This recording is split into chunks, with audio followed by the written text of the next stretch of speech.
Hello guys! Hello! Sagittarius, welcome dito sa aking channel.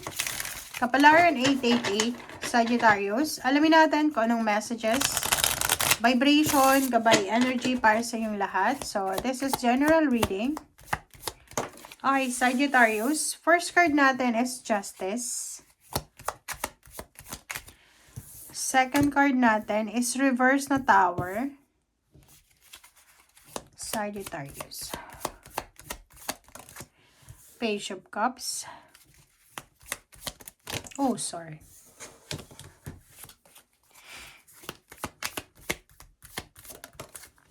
And the Sun. Wow. Ay, Sagittarius, tingnan mo yung baraha mo. Sinasabi ng baraha sa'yo dito na may mga Sagittarius dito na posibleng kayo ay nagbabalak. You're planning to get married or you're planning to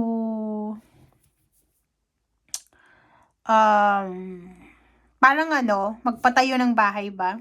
Bumili ng bahay, bumili ng sasakyan, parang ganon.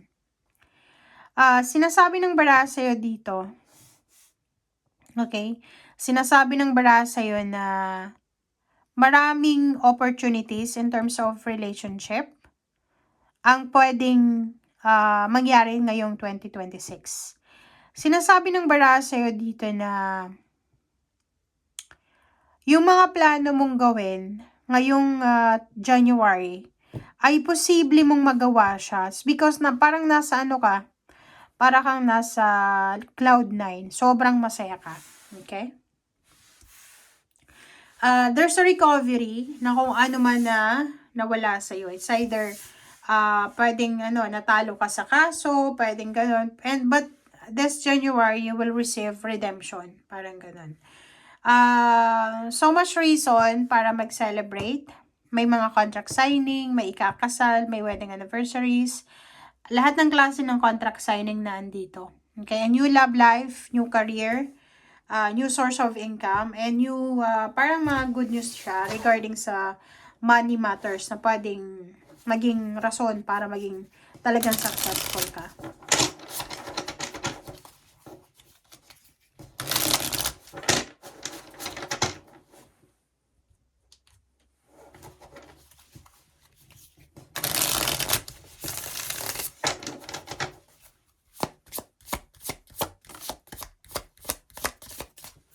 Okay. First card natin is Empress, diba? Yung Empress na to, kung babae ka na Sagittarius, maybe this is planong magkaroon ng baby, planong pagpapakasal, paglipat ng bahay, change career, pagmamigrate sa ibang bansa, pag-apply ng trabaho sa ibang bansa. So, ang dami-dami mo mga fresh ideas na gustong gawin. Sinasabi ng baraha sa'yo dito na kailangan mo daw magdahan-dahan. You need to be careful, lalo na sa paghahawak or pagmamanage ng pera mo. Six of Pentacles, nakikita ko sir dito, mag-iingat ka rin. You need to be careful sa mga Sagittarius na breadwinner. Breadwinner ba kayo or marami ba kayong pera? Wait lang guys.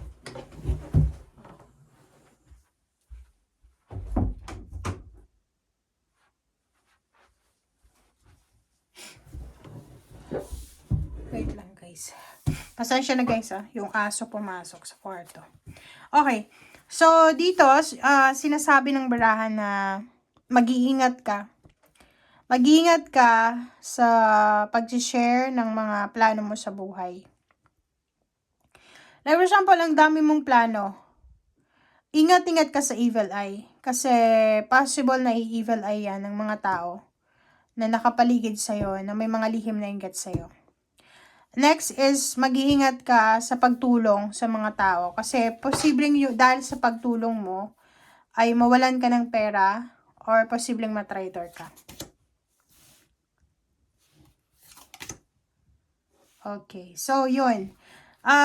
Mag-iingat talaga kayo sa paghawak ng pera this year. Pero kung makikita mo dito sa energy mo, hindi ka mawawalan, dadami pa yung salapi mo. Okay, so through hard work, kung makikita mo dito, sinasabi ng barahan na mas lalaki pa yung sweldo mo, mas tataas pa yung posisyon mo, maraming mga financial source ang posibleng papasok sa buhay mo. But yun na nga, you need to be careful sa mga tao, lalo na yung mga ka-close mo ngayon.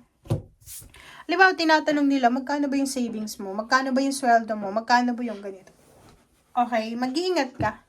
You need to be careful kasi ang nakikita ko sir dito, may mga tao ditong hindi masaya sa success mo. It's either kapatid mo, in-laws, or pwedeng yung mga taong naiinggit sa'yo.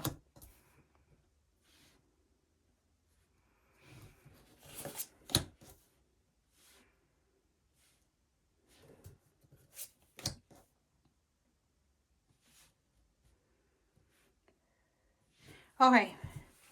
So, King of Swords and Eight of Swords, Page of Pentacles, and Wheel of Fortune. Yun na nga. Ulitin lang natin. Sinasabi ng baraha sa'yo dito na marami kang pwedeng maisip na paraan para kumita ng pera. Marami ding mga tao na willing kang tulungan sa mga financial needs mo. But yun na nga, mag-iingat ka sa pag-share ng mga plano mo sa buhay kasi posible na yung mga taong yan na nasa paligid mo ay hindi sila masaya para sa changes na nangyayari sa buhay mo. Kasi may Wheel of Fortune dito, sinasabi ng baraha sa'yo na ang dami-daming pera na papasok sa buhay mo ngayong 2026. May mga tao ditong masasaktan. Yung mga taong itong masasaktan na to, hindi mo naman sila concern, okay? So, nasasaktan sila because of jealousy, envy, parang ganon. Pero kung iisipin mo, yung blessings na to na darating sa'yo, itong enormous or huge amount of money na darating sa'yo, or kung ano man tong plano mo, especially kung nagpaplano kang magnegosyo, tapos yung negosyo mo biglang nag-boom, 'di ba? Yung mga plano mong yan, ay hindi naman yan plano lang 'di ba? Parang that's yun tawag dito, provision, 'di ba? Parang binigay yan sa iyo ng Panginoon. So, kung may naiinggit na ibang tao, hayaan mo lang sila. But kailangan mo din proteksyonan ng sarili mo.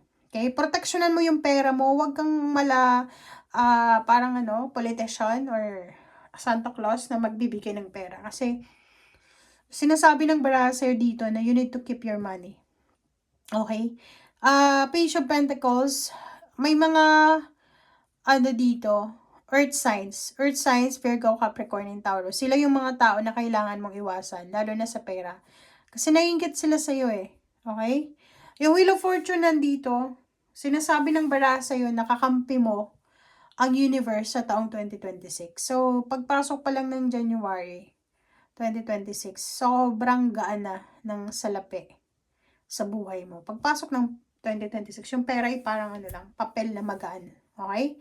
So, thank you guys for watching and congratulations sa inyong lahat. Bye!